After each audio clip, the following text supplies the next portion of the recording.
Salah satu mengenalkan Islam adalah akhlak kita tadi.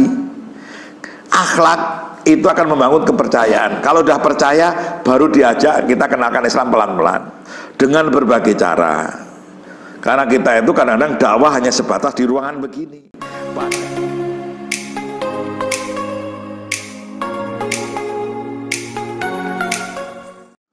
Dengan tema Muhammadiyah, pertanyaan saya, bagaimana cara mengajak teman-teman yang berusaha untuk ikut keramat, tapi mereka bisa terus tiba-tiba mereka jadi nggak bisa gara-gara godaan ya pacaran dan lain-lain, bagaimana cara mengatasinya? Ya. Adik-adik yang saya hormati, ini pertanyaan menarik. Salah satu bentuk godaan itu kan pacaran. itu fakta loh Pak. Tadi kan saya menyebut dari yang Islam 90%, yang sholat saja berapa persen? Kesimpulannya ternyata warga Indonesia ini, khususnya Bantul itu, yang mengerti agama sama yang belum mengerti agama itu jauh lebih banyak yang belum mengerti agama. Maka tugas kita semuanya ini untuk menyebarkan dakwah sesuai dengan kemampuan kita masing-masing.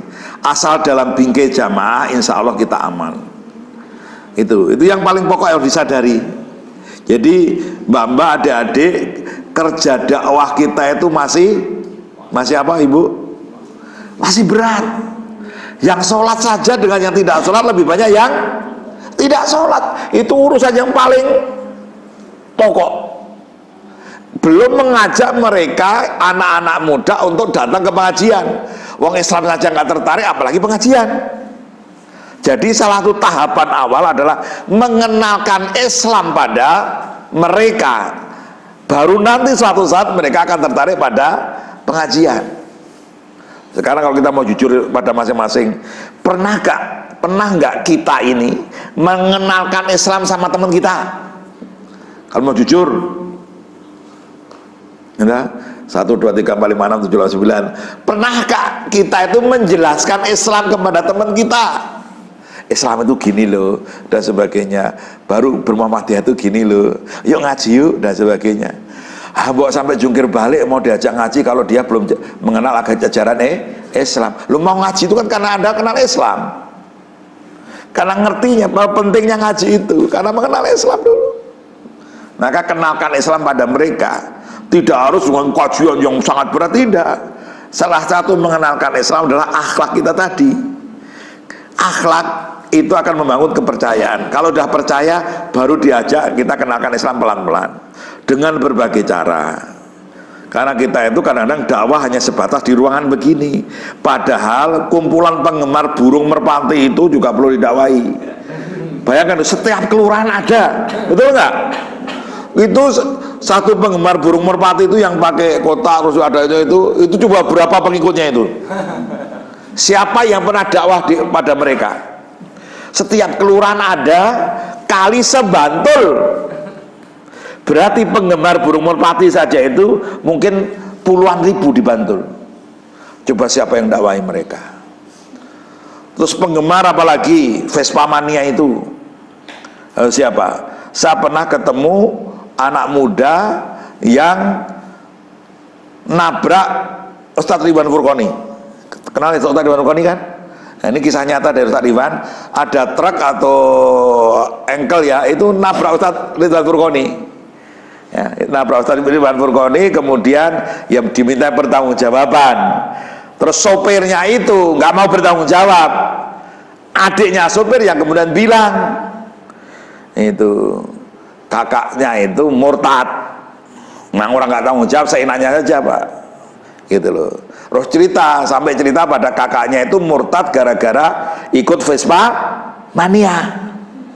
Ternyata Vespa mania itu digarap. Jadi misionaris atau tukang-tukang dakwah dalam paham mereka itu ternyata memperhatikan dakwah-dakwah model seperti itu, sampai akhirnya seorang muslim murtad gara-gara ikut Vespa mania. Mereka ada ada misionarisnya. Nah, ternyata adik-adik yang gemar Vespa, silahkan dakwah lewat situ. Saya ingin mengatakan, perhatikan coba kesenangan teman Anda itu apa. Karena salah satu cara komunikasi yang paling mudah adalah memahami kesenangannya dan komunikasi lewat apa yang disenangi. Kalau dia senangnya naik sepeda goes itu ya diajaknya beda. Kalau dia sukanya futsal, ya Anda main futsal, ya tidak harus Anda, kan bisa nugaskan teman yang lain. Kalau dia sukanya apa namanya,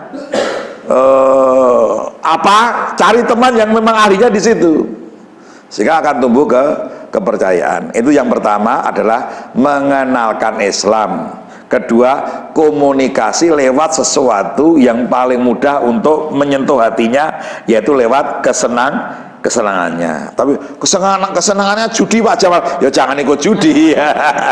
Cari yang lain gitu ya, yang baik maksud saya.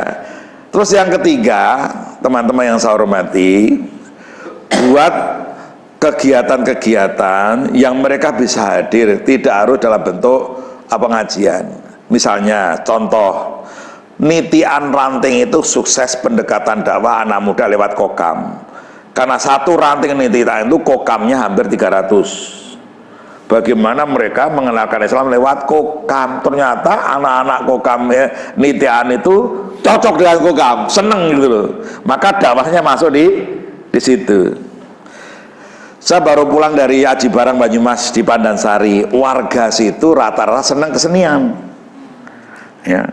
Muhammadiyah sudah agak lama tidur, kemarin bangkit mengadakan pawi ta'aruf, upacara milad, masing-masing ranting harus tampil dengan marching band atau drum bandnya masing-masing. Ternyata gitu, setelah lama loyo, kemudian didekat dengan kesenian Islam dan band Islam itu, mereka bangkit. Ratusan orang, ribuan kumpul di lapangan. Terus tadi malam ada puncak miladnya dengan tablik akbar. Mereka pakai panem bromo. Jadi musik Islami Jawa. Itu kayak campur sari tapi Islami, lebih halus, dakwah lewat situ. Wah, luar biasa mereka. Mereka punya marching band dengan musik bambu. Satu-satunya mungkin di Jawa Tengah yang luar biasa, pernah dipanggil ke acara musul dan sebagainya itu. Ternyata efektif dakwah lewat grup musik gitu. Lah, temannya tadi apa? Nah, itu pendekatannya seperti itu. Jadi adakan kegiatan-kegiatan yang mereka mudah tersentuh untuk ikut. Sepak bola ya sepak bola, badminton. Baru yang keempat, kemudian nanti kita garap rame-rame, jangan kerja sendiri pendekatannya. Nah, seperti itu, dan seterusnya silakan dipikirkan sendiri. Saya bisanya hanya itu aja.